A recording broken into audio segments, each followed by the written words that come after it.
Monday, July 17th, board meeting to order. Nick, you please call roll. Ms. Barnes? Present. Mr. Butler? Here. Mr. George? Mr. Kruger? Present. Ms. Talley? Here. We rise for the Pledge of Allegiance. Pledge allegiance. To the flag of the United States of America and to the republic for which it stands, one nation, under God, indivisible, with liberty and justice for all.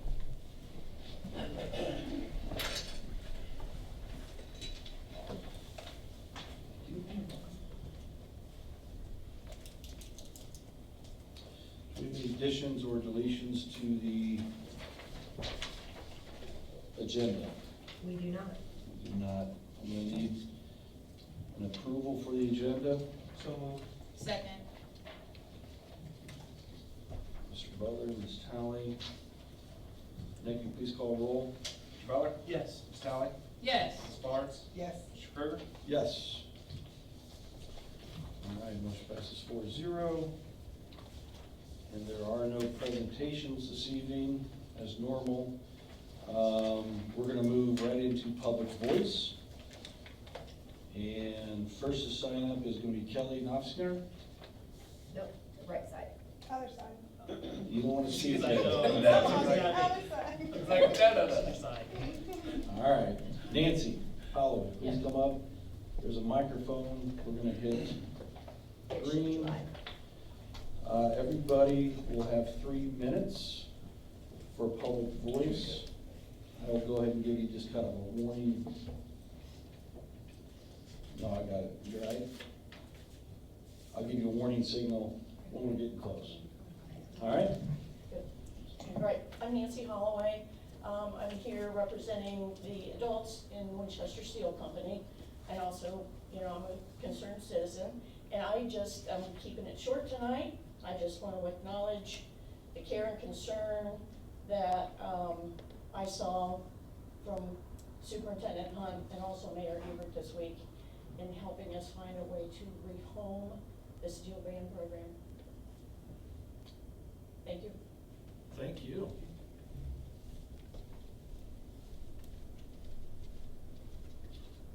Sarah, you're gonna have to help me with your name. I'm Andrew Nimley. Andrew, please come on up. The floor is yours, sir. As I talk on the phone, that's it, get one shot.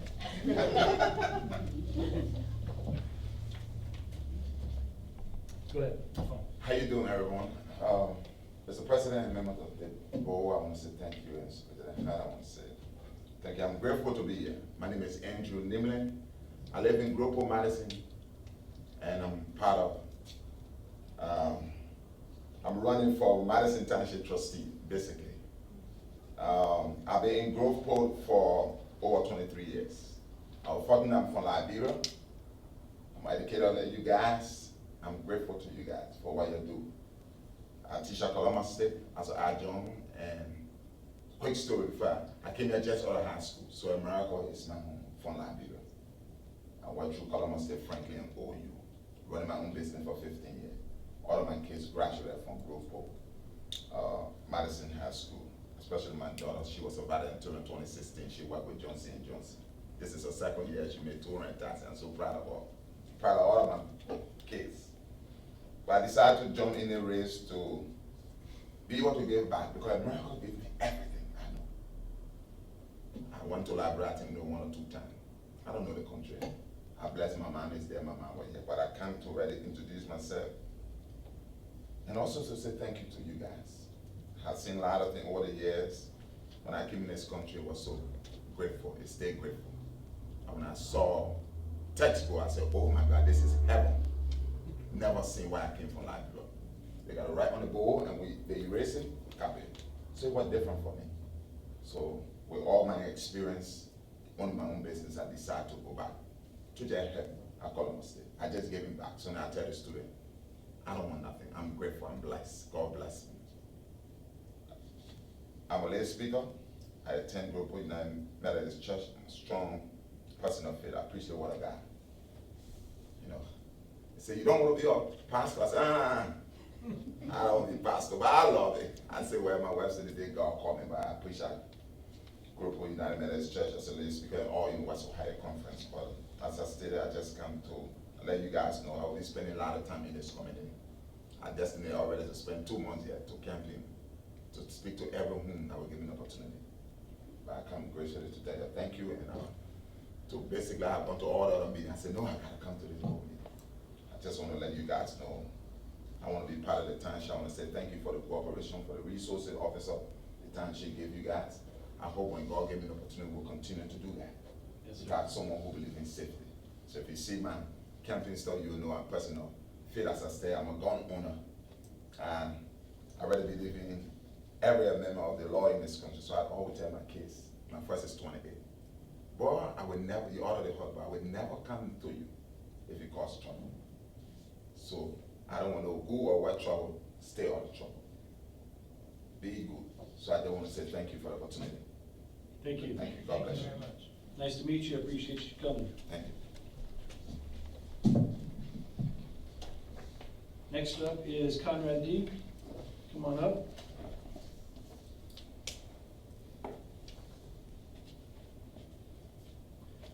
Good evening. My name is Conrad Deeb. I graduated from this high school, grew up in this community, and have been playing in the steel band for a total of 8 years. As an introvert, joining the steel drum band in high school helped me expand my friend group and further develop my social skills. It has also evolved my music literacy and gave me the opportunity to solo during performances. This combination of building my musical reading skills and the confidence from soloing was critical in enabling me to play in a variety of ensembles and also start, lead, and direct other groups in Ohio and Sydney, Australia.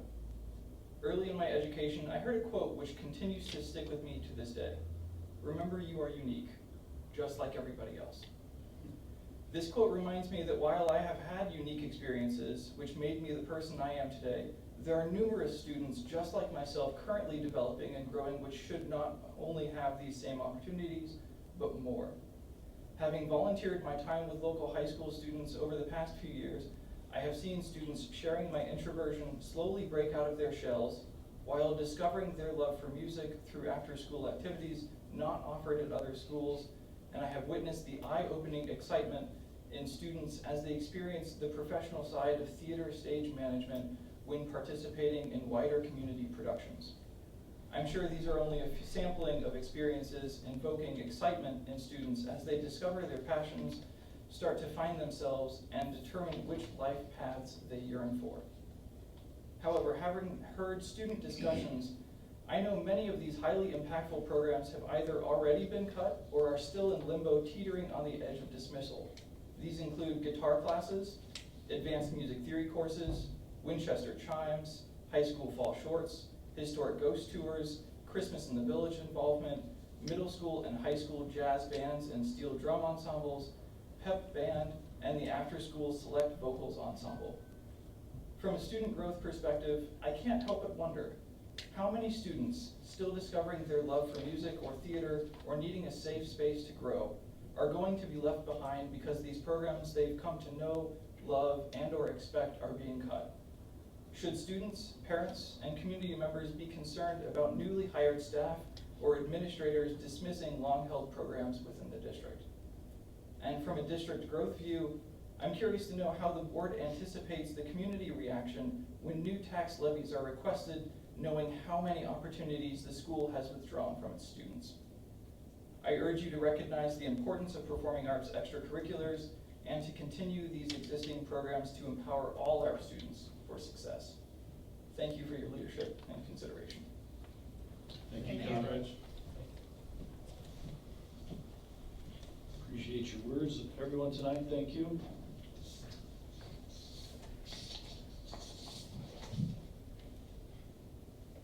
We're going to move on to executive reports. First up is the treasurer's report with Nick. Good evening.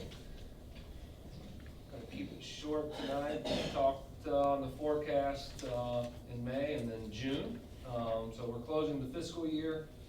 July 1 was the close of fiscal year 23. Hard to believe. Heading into my 8th year into this district. Feels like it's just started yesterday. We were right on track with the forecast. We forecasted 32.4 million, we ended up at 32.5 million, so within $100,000 expenditures. You can kind of see we're all right on track for the most part, with other revenue still kind of coming in higher. That's all mainly due to interest earnings. We were earning over 5% for a majority of the year, which was outstanding. We really got aggressive in investing more money. We really started paying attention on what we were doing, holding money in checking accounts, and we only held money where we needed to for certain times. So Mr. Watson and myself really started paying more attention to get as many earnings in the environment that we were in. It was one of the first times we've been in that environment in a long time where there was actually money to be made, which was kind of fun for us to go out there. We just met with our investment advisor today for lunch.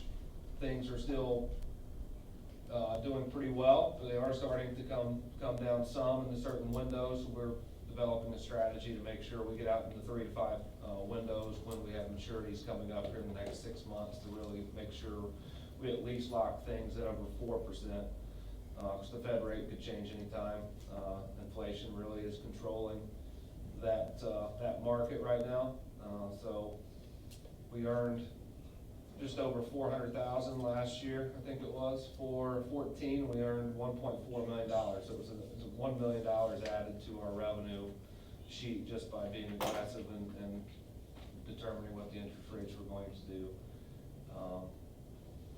Any questions for the fiscal year before we move on into the next year?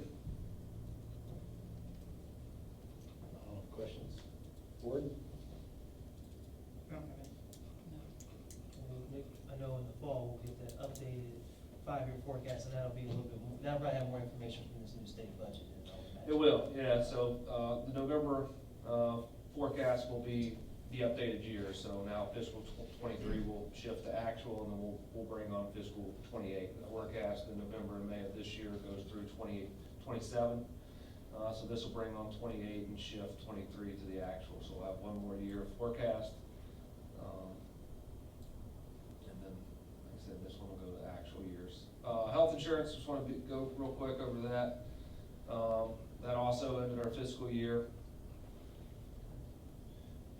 We ended $66,740 over revenues were over expenditures. So it tells us that our rates were properly set for the funding year. What we tried to do is set the funding rates to break even, and we were pretty close to breaking even on the health insurance plan.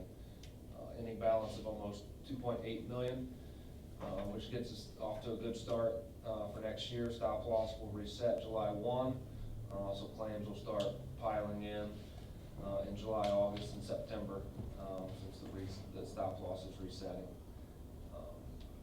Dental plan always usually runs really close to what we're projecting. It was within $7,000 of revenues, so that one's pretty easy to hit from a break-even standpoint.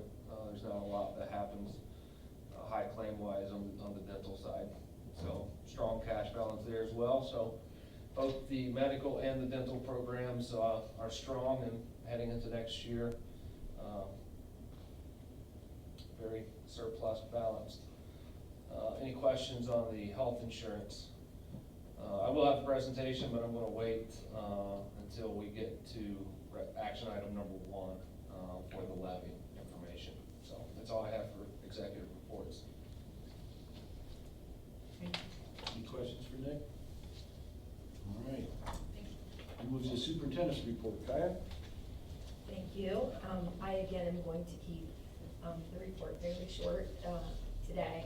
I did want to just start out and just thank the community for partnering with us on the celebration and groundbreaking at Indian Trail on Wednesday of last week. That we had a great show out. Actually, we had the members of the I'm not sure if it was marching band or band. They did come out and played some music for us, the fight song, and it was great turnout. We're really excited about that. We do have the third and final, I believe, GMP on the agenda for tonight, and that will be moving along fairly quickly. groundbreaking happened last week, and now they're really working on getting the playground equipment moved so that, when the kids do return, they do have playground equipment. It will be, some will be permanent, actually, all that we're moving now will be permanent, and then we will be, building more playgrounds then next summer to prepare for preschool and also then kindergarten. But again, we're really excited, we're on track. We are waiting for some approvals, from the city, which will be a big step so that we can then really move forward and start to hit the ground running. And then, secondly, Mr. Butler, I'm not sure if you were planning to read the statement from CWJRD or if I you would was like me not, to. I would, if you could read it for me, that'd be awesome. If you had it in Fantastic. front of you. Yep, absolutely. So I apologize that I don't have much of a voice, but, as, you know, tonight with some members here from the, Steel Drum Band and, with the announcement we had made, on social media over the weekend, typically we would make announcements, obviously, either at board meetings or through our, email system. But CWJRD has sent a message that they would like for us to read, and then we are also going to, they are gonna send us out, and there will be work to be done, over the next few weeks to ensure that the Steel Drum Band is still able to, go on. And that is the timeline, just so everybody's aware, is that we're looking that by August 1st, they will be able to begin practicing.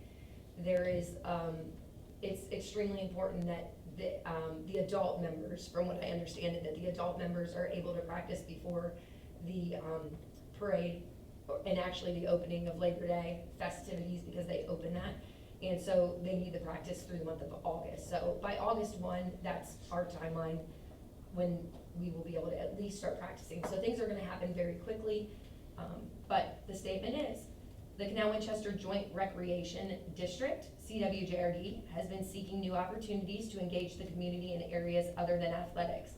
While we love our athletics, we know the time has come to expand our program offering to become a stronger partner with the community. The CWJRD is proud to partner with the Canal Winchester Schools to announce that the CWJRD will be the new home of the Steel Drum program. Both entities will continue conversations as we look towards getting this program transitioned. The details for the program, including conversations with the director, are still being worked out, but we cannot wait to share this new opportunity with the community. Stay tuned for more information. We are thankful for the continued partnerships with the Canal Winchester Schools and the City of Canal Winchester. Here's to new opportunities, the CWJRD Board. So, specific to the Steel Drum, just a very quick overview. It is a very unique program. I don't think anybody would argue that. It's very unique to Canal Winchester. The very unique thing about it being as a school activity that we ran into is that the majority of the members that participate are not students. They are adults. And so there are students that do participate in it. It has not been a school course, so to speak, so it has been something that has happened after school. And upon conversations, the district has decided that that would be something that it makes it extremely, with Mr. Phillips retiring, it does make it, the offerings of it, a little difficult for the school in the sense of it's school and adults. So there are a lot of things that go into that, with adults being at the building with students. You look at volunteers, we have every volunteer that we are aware of have a background check to ensure safety of our students and those type of things. So we had talked through, what does that look like for our adults? Are all of them background checked? And so we really talked then with CWJRD to have the transition, and it really makes sense for them. They're very excited for that opportunity. The funding of that is something that, again, more details will come. CWJRD is talking and working out the details on how they can offer it so that it can continue, and not only continue as is, but grow in the very near future. So we're very excited about that. All intentions, I did speak with Mayor Ebert today, and the intention is still that the Steel Drum will open the Labor Day festivities. And so we're excited for the opportunity to move forward, and we're excited to partner with CWJRD moving forward. Very good to hear. Thank you. And Mr. Kruger, I know Mr. Kruger has been doing directly for a long time, so I know you put a lot of energy and focus the CWJRD I know is important to you, so I appreciate the work you've done. Obviously, Mrs. Hunt, we appreciate the fact that we're being proactive. So I'm excited about it, and I'm planning on meeting with Mrs. Amos, and I know the CWJRD, we're being proactive, so I'm excited about it. I want to thank you guys for the leadership that you've shown, and then I want to thank the community members who've taken the passion and shown up and speaking today, because we know it's important to you guys as well. So I just wanted to take that moment to say that as a member of the board of CWJRD. Okay. But thank you guys so much, and thank you again, Mrs. Hunt. Thank you. Thank you, Kevin. Absolutely.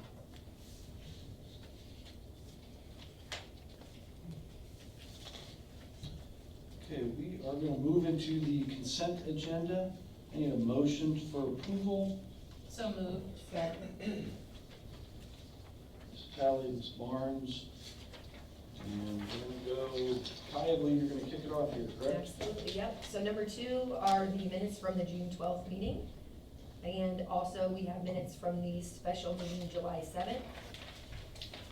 Number 3 is our certified personnel. We do have a couple of our, what I'm going to say, last resignations for certified staff of the school year. I'll knock on wood, but as many of you know, that July 10th deadline to where an individual can resign, and there's very little the board can do to not allow them out of their contract after July 10th. In order to allow somebody out of their contract, we would have to give that blessing. So we are, I think Cindy would be excited, HR Director, to share that we are moving on, looking forward to the 23-24 school year. So we do have those last resignations, and then we also have 2 teacher recommendations. To fill out our openings, we do have one last opening, which is French, and I believe interviews are occurring this week for those. So we would come back to you then in August for that approval. We also have extended days for our new library media specialist at Winchester Trail, and that's just approving her for those 3 days. Moving on to number 4, our classified personnel. We do have a bus driver, Michael Betts, that we are asking you to approve. Number 5, our supplemental personnel. We are asking you to approve Craig Cramlich as our varsity softball coach. He would begin with us then in the spring. Number 6, our private tuition. These are what we come to you each time on our private tuition for our students who need placed outside of the school district. And number 7 is our contract for Fairfield County School Resource Officer. Last month, we approved our Madison Township contract, and this is the contract for this school year. So that contract would go from August 15th through May 30th.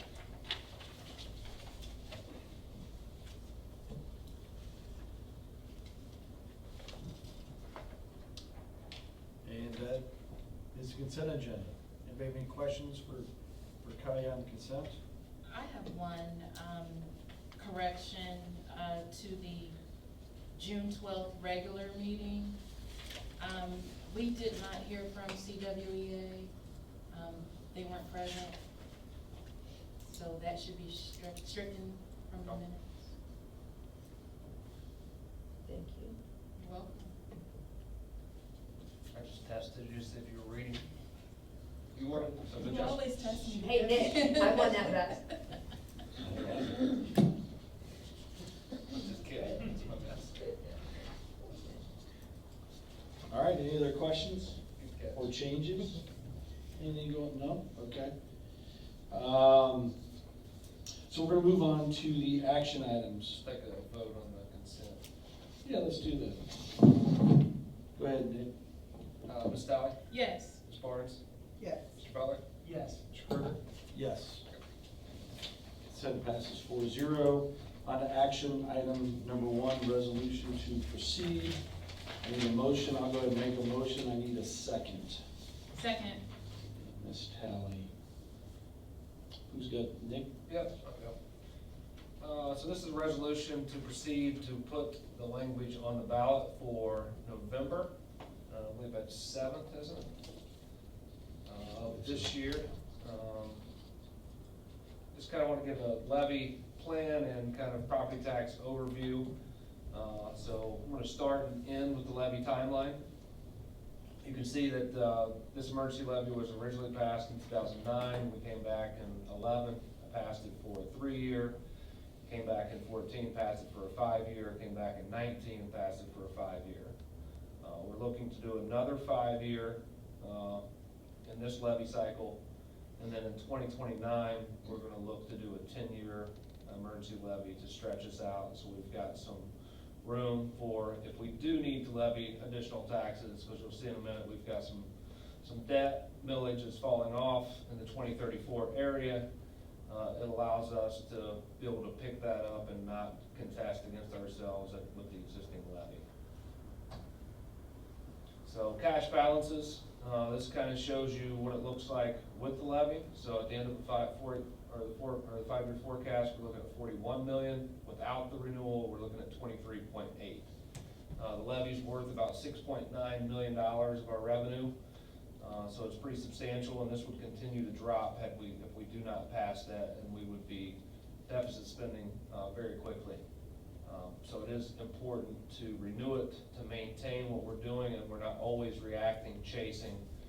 So we've been able to stay off the ballot since 2009, and being proactive is one reason and one way we do that. Because if we stay ahead in cash balance, with public education, the game is maintaining that saving so you do not have to keep going and levying new taxes on an annual basis. Property tax valuations really drive everything. You can see we had an update in 2022 for Fairfield County. That's why you see a pretty sizable increase from 622 million to 667 million. Franklin County is going through a reappraisal right now. That is significant to taxpayers. They've probably already sent some guidance out or some letters out to Franklin County residents. I think the average increase for the residential is going to be close to 45%. In our district, it's going to be 60-some% in some other districts. So that's why you see a big jump from 667 to 771 million, all because of the reappraisal. And then you can see the schedule that goes out: reappraisal for Fairfield, update for Franklin, update for Fairfield, and then the reappraisal again. And this is a statewide thing. It has nothing to do with local schools. This is each county. They're on a schedule of when, what specific county is, every 6 years there must be a reappraisal, followed by 3 years later there must be an update, and that's in state law. Any questions on this? So the values really drive our millage rates and our property tax rates going forward. I have a question. Yeah. I have a question.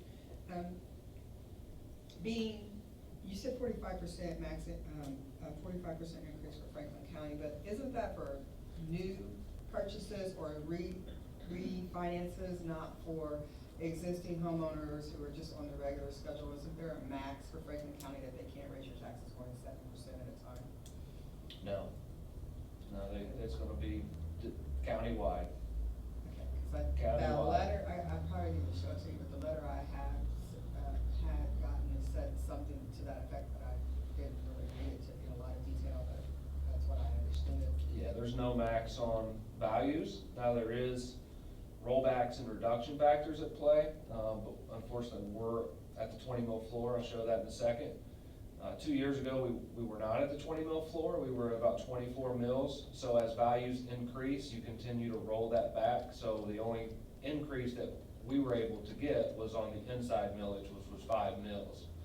Now that we're at the 20 mil floor, it cannot roll back any farther because we're at the state law minimum already. So there's no max on the valuations, but there are reduction factors that kick in to make sure tax rates don't escalate, and I'll show you that right now. What did Fairfield go up last year in their reappraisal? About 35%. Okay. Yeah.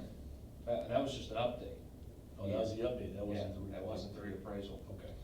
Do we anticipate, or do we have any analysis on the anticipated impact of the increase or the percentage of homes in Franklin County that will have an increase in how that might affect our levy? No. I mean, the district's looking at 45%. The only thing that the county has released is school, within the county by school, and the estimated percentage increase for residential, commercial, industrial and all those classes. So property tax rates right now, we're at 39.69. The emergency levy is a fixed mill levy. The bonds are a fixed mill levy, meaning as those values increase, we don't collect any more off of these levies. Sorry. So as property values go up, so the reappraisal happens, we go up to 700 plus million, these roll back. This is only able to generate 6.9 million. These are only able to generate what the debt payment is for that year. So we're looking at the 20 mils and then the half mil. So we will see increases, taxpayers will see increases on the $20.50, if you want to look at it from a dollar standpoint. So for every $1,000 of assessed value that you increase, you would pay an additional $20.50. In theory, for us. So it does help that we have these fixed levies. With the emergency levy, we don't generate any additional dollars. It's the sum of money, and then you back into the millage. So the values going up is actually, this is actually a good levy for us to have when values are going up the way they're going up. When we first levied this in 2009, this was 14.9. So it's already dropped over $4.70 over that. Per 100,000? Per $1,000 assessed value. So you can see the history, we were at $51.18 and it's currently dropped down to 39.69. And as values continue to go up, this is where we are currently. You can see as we go down, the values are impacting this. We have bonds that fall off here, and then our debt completely falls off in this area. So you can see from $51 in 2015 to nearly $28 in 2034. So I feel like we have a good plan of making sure our taxes are under control. And these could drop quicker. I mean, we're pretty conservative outside the 5-year forecast on property values going up. I've only got it 2% all the way up to 2034. It could be much higher. But I don't want to forecast that and then it doesn't happen and people are expecting this to be much lower. So I'd rather be a little bit conservative on that, knowing that these are probably the path that we're going to be on for sure. And then if values do increase drastically, then these will even be lower. And these are a direct correlation of what we're collecting. So we used to collect $51.18 per $1,000. We're collecting $39.69 per $1,000, and by the time we get toward the end of our debt in 2033, we're at $28.87. So we're really controlling the property tax rates at that point. And now you can kind of see with this, of going to a 10-year in this area, opening up this area right here for if we do need operating money at some point. We're going to. I mean, it's been 2009. I can't predict the future out this far. It opens up the door for us to be able to do something at that point if we need to. So we're going to go 5-year, 10-year, and then we'll probably maintain that 10-year cycle for checks and balances. And as you said earlier, in 2009, when we had the emergency levy on, we've not collected any additional funds every time we've done the renewal. 25 years is a pretty decent stretch. I mean, if we're projecting out to 34, the window maybe, that's almost like a 25-year stretch. We haven't gone to ask for any new money, so I mean, knock on wood, if we can get through this cycle. That's a pretty good track record for a district. Many districts can say that. Yeah, and the values, I mean, just here recently have they went up. I mean, you can go back and look at the history from 2010 to 2016. It was pretty much within 415 to 430. So it was really stagnant, really stable, which is partially why you see this now. I personally feel they weren't doing the reappraisals and the updates the way they should have been done to what market value is. So the reappraisal essentially, if you bought your house for $200,000 10 years ago and they come do a reappraisal and they don't update your value, then it's kind of just sitting there stagnant, to where your house is no longer worth $200,000. You're gonna sell it for $500,000. So if the reappraisals and updates are not capturing that, eventually somebody, the auditor's going to, and you're seeing that now. I think they lag behind in the reappraisals and updates, and they're having to play tremendous catch-up right now because the values have quadrupled from this time period. Had they done the reappraisals correctly and the updates, they probably wouldn't see a 46%. You probably should never see a 46% in a 6-year period, but There's a lot of other There is. impacts on that too. It is. There's, you know, a lot of the industry that's coming to this area is driving up the price of housing, not to mention the lack of housing that's driving up the prices of houses. So there's a lot of other things that are really driving that price up. yeah, so. The fact that people aren't really selling their houses and holding on to them too. But we don't control any of that. The one No. thing we do control is this. And our plan has always been to streamline that down as much as we can. Only ask for new money when we need to, which has been never since 2009. And we hope that continues. I mean, the forecast is out to 27 and it shows no new money.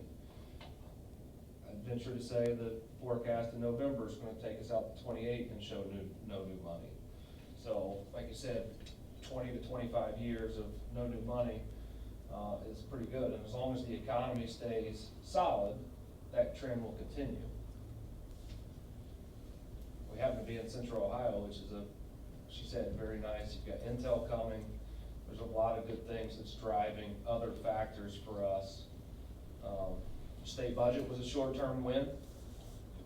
It still makes me nervous long-term. I mean, they only did a two-year biennium. They did not commit to the formula for past the 2-year biennium, but it's a short-term win for public schools. The budget was very heavy for private and for charter. Again, I mean, I think we all know the writings on the wall that they want to defund public schools as much as possible. But in this short term, we did get a share of the pot from the state revenue. I mean, the state, we have a healthy balance, but the state also has an extremely healthy balance. And for them to share it with public schools was a smart move for them, I think. But they still invested a lot back into the private and the charter, so. But for the short term, we'll take it. Any questions on the levy timeline? Just in addition, to the, property tax revenue, I would expect for the income tax revenue to still trend, higher as well. Yeah, we always forecast 5 to 8%. It's been coming in a little bit higher the last 2 years. Probably looking at 7% in the forecast. Don't want to go too much over that. I mean, because that's a pretty hefty increase. I mean, eventually that will slow. It's just a matter of when. But I don't think Canal's done growing. I've always, since I moved to Columbus, I always was taught that the 270 belt, it all started on the Hilliard side and came all the way up and around, and right now it's more on the northeast side, and it's eventually making its way to us on the southeast side. Because everybody developed out and ran out of land, and now it's starting to move more this way, and we're one of the last ones left on the 270 belt to kind of get fully developed. I mean, there's still a lot of farmland in this community that can be developed. I know the warehouse things are controversial, but those could have all been residential areas also, which would have been very impactful to not only the schools, but public services, police force, and things like that. So a warehouse or two is not a terrible thing when you're looking at the grand scheme of things, because our industrial and commercial was very low. So residential was carrying the burden when it came to values. So we're starting to get that a little bit more, 20% industrial and commercial, so not as much burden is being put on residential as it was 20 years ago.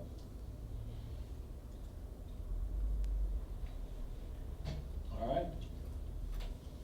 And then Nick, you said, I know they changed law, will it be October, November? Thank you, Sally. So will it be October and November, we'll see the new updated forecast, because I think they changed the timeline for you. Be November meeting. Okay, Yeah. all right, awesome, thank you. So, just to refresh, this motion is to put the ballot, language, on the November, election. This is the actual ballot language. It cannot read as a renewal, I just wanna point that out, but it is a renewal. They will not let you put that wording in. I'm not gonna get into why right now, but they do not let you put the renewal language in, but it is a renewal. So we will have to make sure people understand it's a renewal and not new money. Nick, go ahead and call roll on the action item number 1, please. Mr. Krueger? Yes. Ms. Talley? Yes. Ms. Barnes? Yes. Mr. Butler? Yes. All right, motion passes 4-0. Move on to action item number 2, which is the GMP amendment number 3. I don't know if that's Nick or Kaya. I'll take it. Do you want a motion? I'll make a motion on action item number 2. I'll second. So we've had GMP amendments number 1 and number 2. This is number 3. It says for the balance of work, but it's not truly the balance of work. We will have another amendment or an addendum to come. I spoke with legal this morning. This GMP covers almost all pieces. They actually put allowances in, and then they have the contingencies in. You can kind of see I don't have that attached, but the board is essentially approving this GMP for a max of the 9.582 million. We can stay below that, but that's the max that the board's authorizing. This is essentially giving us the ability to open a PO for everything that they bid. The bids at this point have come in about $1.1 million under budget. So, in talking to legal this morning, we're probably gonna pull that money out of the project, because it's not actually part of the contract we have with them. So right now, we're under budget. We're gonna have some things, some addendum things that kind of came up through the civil piece, that we weren't expecting, like a fire lane, that's being required for us to do. So we're looking at maybe $200,000 to $500,000 for things that the fire marshal is gonna authorize us to do that was not originally part of the drawings. But this GMP number 3 will take care of probably about 95% of the project. So at this point, we're encumbered through about 95%. So we will have something later, but it won't be much. Where's the 1 point, where are we gonna put the 1.1 in some? It'll go back into Interest the bearing or back 004 to- it'll go back into the 004 fund, but then we will have some change orders, but they're just not allowed to do it, the contingency with the funds. We'll have to bring it back, and they'll do change orders to bring the money back into the project. Okay. Will we be approving those as they go through? Yeah. To bring that money back in? Yep. Do we have to prove it to get it out, or you're just No, moving it out? no, that's why we do wanna move it out, because if not, we will have to do a negative change order at the end. And you're relying on the construction manager to sign that document. Legal said that sometimes they've been having trouble getting them to officially sign that at the end. Better for us to do owe them money than Yes. them to owe us money. Yes. Gotcha. Ask for our money back. Exactly. Okay. We wanna hold our money. Yes. Got it. All right, any questions on the action item number 2? Mr. Butler? No, wait, no, I'm sorry, Sorry. no question. No question? I don't have any question on it, I'm voting yes, but I'm just waiting. All right, you ready? Is he ready? You ready? I'm ready, All right, boy. this is a yes for me. Mr. Butler? Yes. Mr. Krueger? Yes. Ms. Barnes? Yes. Ms. Talley? Yes. Motion passes, I think 4-0, Kevin. Yeah, Okay. you do it at me quick. Just checking. Action item number 3, payment in lieu of transportation. I need a motion to approve. I'll go ahead and motion. Second. Thank you, Ms. Talley.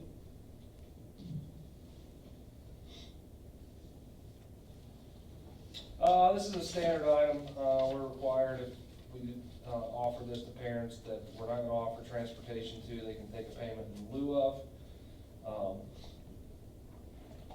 Costs us about $30,000 a year. By the time everybody turns this in, it's mostly charter private school kids.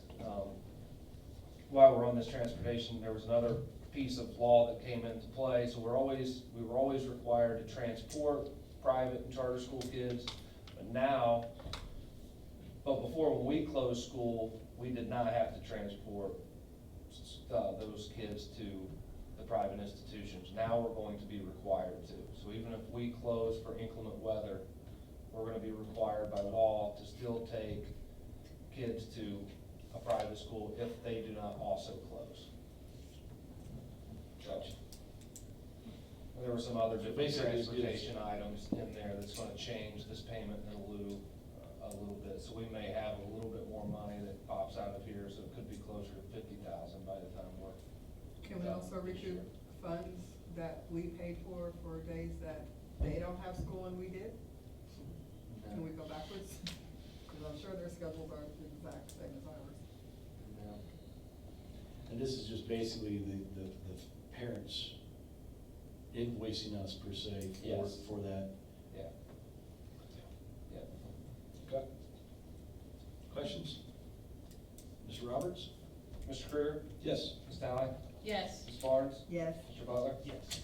Motion passes 4-0. Action item number 4, the final action item is the 2023-2024 school calendar revision. I need a motion, please. I'll make a motion on action item number 4. I'll go in second. Ms. Hunt? Thank you. So we approved the calendar, I want to say back in October for the 23-24 school year. We do need to make a couple revisions. The first revision that we are going to make is on Monday, actually Tuesday, March 19th. There was a professional development day on Monday, March 18th. And Tuesday, March 19th is a election day. Can you go to March? Oh, I can It's see, on never there. mind. Yeah, and so the reason that we do that is we have professional development days so that the students are not in the building because some buildings are used as election sites, so for safety. So that was one where, which we'll get to next, we actually had the election day in May, but because it's a presidential election, it actually occurs in March. I will say we were going to bring this to you a couple months ago because we wanted to make sure that the families had time to plan, just in case there was a day off. However, there was language that they were potentially talking about pushing even the presidential election, I don't know if it's the primary, but pushing that to May so that all elections Yeah, they were. each year were gonna be in May. So we didn't wanna come to you and ask you to change that day if they ended up moving it to May. So that's why we're changing that PD day from the 18th to the 19th. So this calendar does reflect the correct date that we would like to have. If you scroll down to May, on the schedule that we approved, Tuesday, May 7th was a professional development day, again for the election. Because there's no election on May 7th, we went ahead and made that a student and staff day. And then what we did is move that day to May 30th. So this was the first year where we did not have a staff day after the student day. So the students and the staff last day were the same, and we heard feedback from staff that it didn't give them a ton of time to get their grades in, or to get things finalized. And also, one of the things that our administrative team talked about is we didn't get a chance to celebrate the year. Well, that was the thing, I know in the past, we've had that breakfast celebration, so we'll get back to that. more We are gonna get traditional back stuff. to that, yeah, and we felt like this year we had a great year. And we felt like it was almost like, okay, bye, and we didn't really get to take a chance to celebrate those who were retiring, celebrate those who won the district awards. And so this is something that we would bring back next year. And that does not add any days to the calendar. The last school day for students on the previous calendar was the 30th. So we just shifted the last student day to the 29th, and then the 30th would be a staff only day. And then the final change that we are making to the calendar is April the 8th. So this would be the Monday. I made this calendar because a lot of people were on vacation in July. And so typically on a 2-hour early release, there'd be a slash with a color code. I don't know how to make that, so it'll eventually get made. I just don't know how to do that. So on April the 8th, we would have a 2-hour early release. Interestingly enough, April 8th of 2024, there is going to be an eclipse, a solar eclipse that is going to happen right around the time that our elementary students will be on the bus released for going home.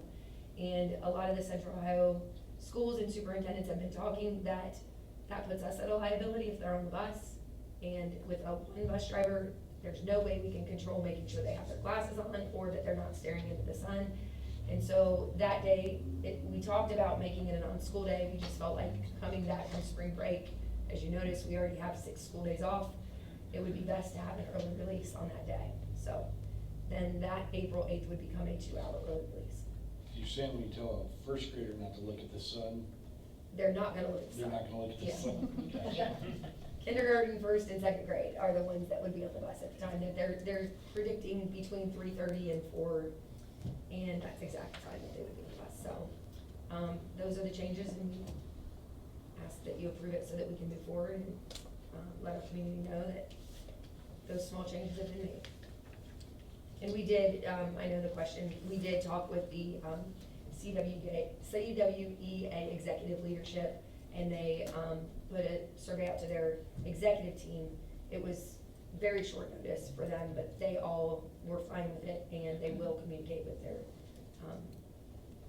with the members after After this. changes. After this vote, Yeah. yep. All right, any questions, Ms. Hunt, on the calendar? Me? Mr. Bellick? Yes. Mr. Krueger? Yes. Ms. Barnes? Yes. Ms. Talley? Yes. Motion passes 4-0. Any other questions or comments from the board, executive team? I did have one. I was just wondering, how's it coming along for the middle school awning for the entrance? Like, where are we in that process? They just finished the drawing. It's in this GMP as an allowance. So they're supposed to have everything finalized, engineered, and then that will be part of an addendum or another GMP coming once they're able to bid that out, once the drawings are done. Is that expected to go this summer? I don't know the timeline. It was, but they've had some hiccups, so we're hopeful. However, it would, okay, and I'm not a construction person, but is fabricated mean it's already made? Yeah. Okay. So they had originally talked about it being fabricated, and I believe there had been some changes to where now it's gonna be custom. So the fabricated would obviously take a lot less time to get done. So we're hopeful, but I would think that we're kind of at their, waiting to hear from them on that. So we would hope, worst case, over the holiday break, knock on wood. But it does look great. It'll be a huge, change. And that also, along, that same questioning, we did start to put up the wraps around the district, so you'll notice on some buildings, we do have the wraps starting to go up. The hope is that those will be done by August 1. They started on the football stadium, wrapping the fence on the mesh. I believe they were here for the middle school on Friday of last week. Cindy, the building you took a picture of today? High school. High school, so it's starting to look really nice. I'm excited for that. Right. Yawning would have been done. Our lead architect had a family illness, so then they had to shift it to someone else. So the project went a little sideways for a minute. Okay. So we had to ring him back in, and then he came back, and everything got back on track, so. Okay, very good. Just to be honest. Thank you. I know I hadn't heard anything lately. But they should, I mean, really it comes down to can they get the steel in or not? Because it's gonna be pretty much steel on the top that comes all the way out. So can they get that constructed and engineered in time to get it here, to be able to, just to build out the little bit of siding and things that's on the top and the roofing piece of it, form it in, so. If anything's gonna hold us up, it's gonna be the steel of it. I think the white paint on the brick at the 2 trails just looks like it's a brand new brick sign. Yeah. Just that little change from the maroon to the white, and then up top, it pops nice, so. The high school sign is getting fixed also out in front, but the letters were broken, so and they were plastic, so we couldn't paint them. So they're actually ordering new ladders to be able to put the white letters back up on the little brick wall out in front of the high school. Brick walls, it's Yeah, seen some, well, it needs it's seen fixed some. too, so they gotta Yeah. fix the brick wall first. I've been saying that ever since I saw those maroon letters on that wall, like, Yeah. why, you can't read them. So all that's gonna be You know. fixed. Yeah. You find And that. if you get the opportunity to drive into Indian Trail and Winchester Trail, we did get new signage as well. So like, you can see Indian Trail to the right, Winchester Trail to the left, and they look really nice, so we're excited for that. Okay. And, one more question, are there plans for, like, student orientation days for sixth graders and ninth graders? Yes, I so. didn't see it on the calendar. Yeah, so this calendar's more like the skeleton of the start dates, quarter grades, the very general overview. And then if, you can actually go on our website, it will be updated, we'll say by the end of this week, with the new information. But you can go on there and you can see the first day of school for kindergarten, first day of school for first through fifth, 7, 8. So sixth grade comes on a separate day. Sixth and ninth graders will come first. So yes, all that is released. That's been out really since we approved the original calendar. So, yes. That's if on you the want- website? It is on the website, yes. Very good. Yes. I did have a comment along the side that, I know it's, the calendar is like an overall calendar. The calendar is an overall calendar, more generic to everything in all the buildings.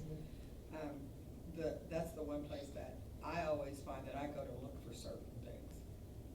Is there a reason why we don't put the date of graduation on here? Is it because it's is. only specific to high school? On that calendar, yes, because if, there is a calendar where we put everything on, so. Okay. I mean, I know there is another calendar, I just always have If to you look navigate here. to find it sometimes. So that, Nick just pulled it up, thank you. So this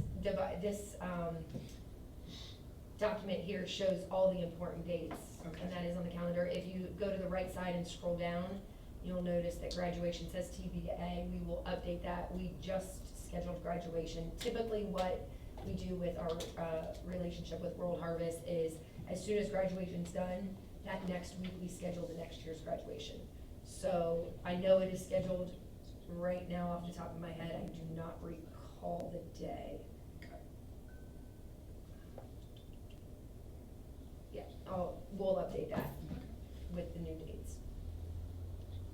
So yeah, here you'll see, Ms. Talley, you'll see here that the first days for grades 1 through 6 and 9 is August 16th. Okay, thank you. Yeah.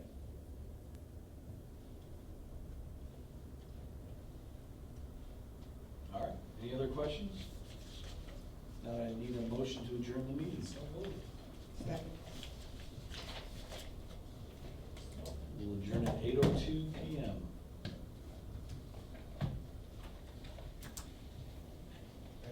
Yes, call roll please. Mr. Butler? Yes. Mr. Barnes? Yes. Mr. Krieger? Yes. Sally? Yes. It is adjourned 4:00. Thank you.